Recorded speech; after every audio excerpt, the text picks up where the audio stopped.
Abusia, her video never too much for necessary brabo. Na ebeboa. So tell me, if you had the power to turn back the hands of time, what is one decision that you would change and why? Get ready, get ready. That would be the day I slept with my husband's boss so that he would not be fired. Yeah.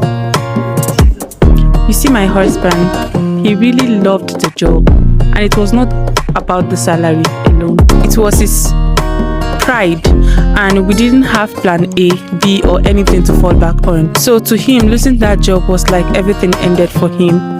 And as his wife, I wouldn't want to watch him lose everything and do nothing about it. It all started one day when I visited my husband at his office, and that was when she came.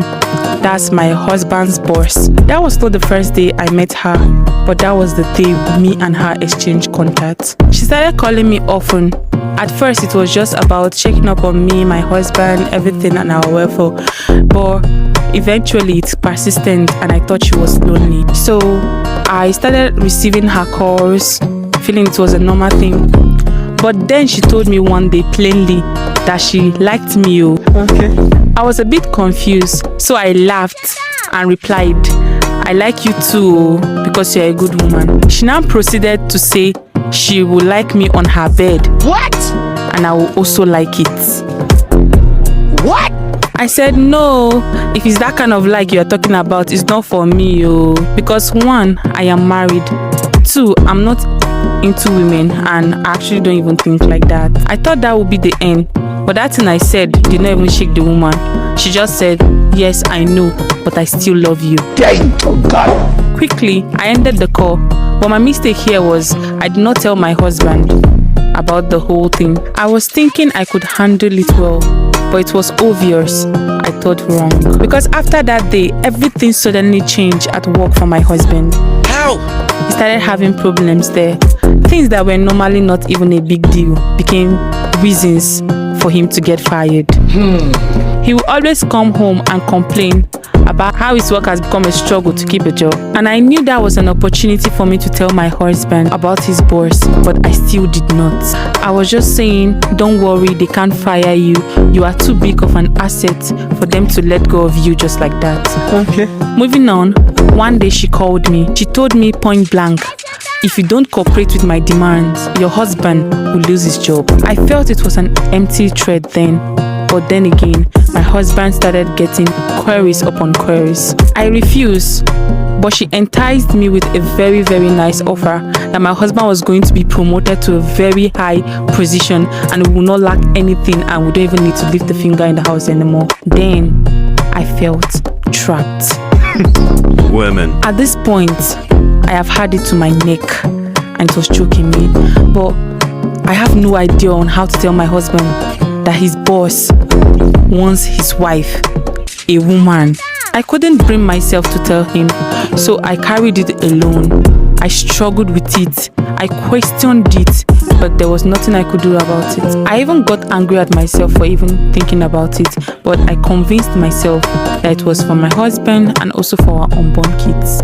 And that was how I turned something wrong into something that felt like I was sacrificing. So I gave in to her demands, thinking it was a one-time thing, that it will end there. But I guess I was wrong, because it was never just once. She kept calling me, she kept reminding me what was at stake. And the most confusing and scary part is I started getting used to it. The blood of Jesus! Not because I liked it, but because I had already crossed the line. And sometimes it's even me that will call her. I didn't recognize myself anymore. And at that point, I've gradually started becoming something else. When I finally broke, I felt it was time to tell my husband. When I said this to this man, I saw his soul left his body. He asked me, did you actually do it? And I said yes. And he was confused and said, but my boss is a woman. Yes, that's correct. He was like, are you telling me you were with a woman? And the disbelief in his eyes was what scared me the most. I felt I needed him to scream at me or shout or do something, but he didn't shout. He just walked out and did not even come back that night. And when he finally came back, he no longer sleeps in the bedroom. He spends every day in the parlor. When I go into the parlor, he leaves. He never spoke about it anymore. He don't even want me to bring it out as a topic. I told him I did it for him, but he was not like, you did it for yourself because I already left the work. He left the work I thought he could not live without. It was really hurting because he cut himself completely from everything that has to do with me. I could not even apologize because where will I even start from? What words will I use to defend my actions? I became a misery of myself in that house.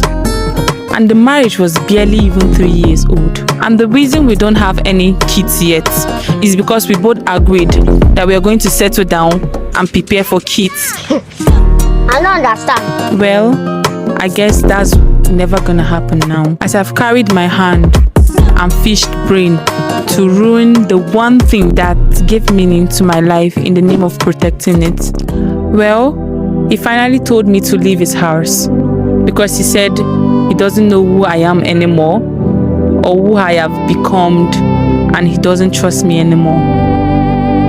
I couldn't even argue or beg, because how could you even beg for a life you traded away? So I walked out with my bag, praying to God for help, because I don't even understand what my life has become as we speak.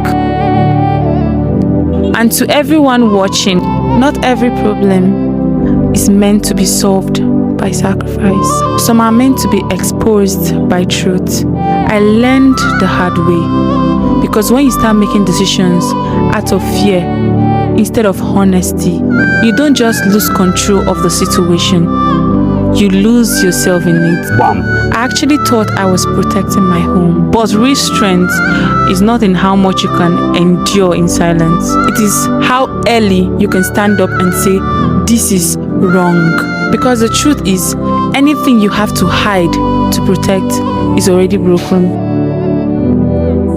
Because I told myself it was just one decision, just one moment. But life doesn't work like that, because one wrong step taken in silence can echo into a lifetime of consequences. And the painful part is when everything finally falls apart. That's when you realize it was not even the situation that destroyed you. It was the version of yourself who you became while you were trying to survive it. So if you ever find yourself standing at the crossroad where doing wrong feels like the only way to fix something, pause, because sometimes the problem is not even asking you to fix it. It is asking you to face it. Speak early, choose truth even when it feels uncomfortable. Because a painful truth told today is far better than a lifetime of regret buried in silence. So I did not just lose my marriage, I lost the respect I had for myself. And if there is anything I wish I could go back and change, it wouldn't even be the mistake I made at the end. It would be the silence I allowed into it. Because the moment you choose silence over truth, you don't even save what you love. You slowly become the reason it will finally break. So I would prefer everybody watching to learn from my mistake rather than repeating the same thing I did. Abusu ya chewa din our comment section no mo. Aha aye ultimate truth so our DDM TV our YouTube and social media platform na aka nyina so. Ye be sure say mo be share, mo be like, mo be repost, mo be subscribe. Na ya mo dia cheche mkrofo pii. Na amonso o ma kire o ma dwen. Abusu ya mo so mfora na kwa me amoafo me anam je ma baba. Ena me de nsem bi sei ebre mo. Until then abusu ya ye be say hie biem. Makram.